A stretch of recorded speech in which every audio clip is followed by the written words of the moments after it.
Okay, morning game. Kita ada sebuah Honda Jazz. Honda Jazz ni lebih kurang tahun 2017-18 macam tu lah. Saya pun tak pasti sangat sebab plate K. Kurang pastilah, kita tak follow sangat nombor plate ni. Kereta ni, mari jet tinggi-tinggi macam ni. Kereta ni masalah leaking minyak hitam.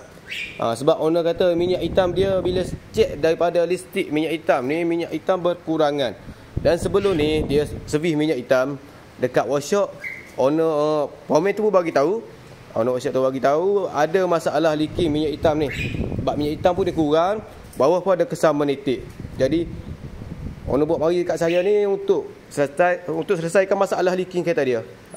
Leaking kereta dia. Leaking kereta ni puncanya daripada atas dia kering. Atas kering, tak ada masalah leaking, tak ada masalah kesan nampak minyak hitam bocor, tak ada daripada atas. Cuma kesan daripada bawah. Kesan daripada bawah.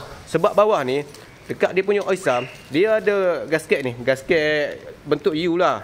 Kalau orang panggil gasket bulan. Gasket bulan, lepas tu yang bulat satu. Yang bulat satu. Yang bulan ni bocor. Dekat sini. Dekat sini. Kalau kau tengok ni dia punya cover. Cover yang letak dekat sini lah. Cover ni basah. Dipenuhi dengan minyak hitam. Penuh basah. Duduk terletak dekat sini, penuh minyak hitam ni. Kalau kau tengok ni, kesan minyak hitam nitik. Perhatikan dekat sini. Celah-celah ni. Antara gearbox dengan enjin.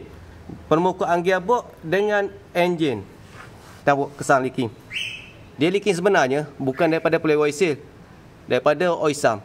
Oisam daripada gasket tadi lah. Gasket U yang saya tunjuk tadi.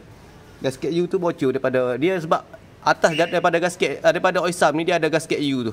Yang macam saya tunjuk tadi, dia bocor daripada celah-celah tu. Kalau kau tengok, perhatikan dekat situ. Daripada situ. Saya pun ingat tadi pelewai seal bocor. Tapi bila kita running enjin, kita perhatikan betul-betul bukan puncanya daripada pelewai seal. Tengok situ.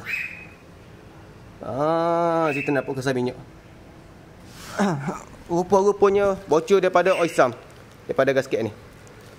U punya gasket. Kena tukar yang ni. Kita kena keluarkan oisam. Tukar yang ni. Nanti akan settle masalah leaking kereta ni.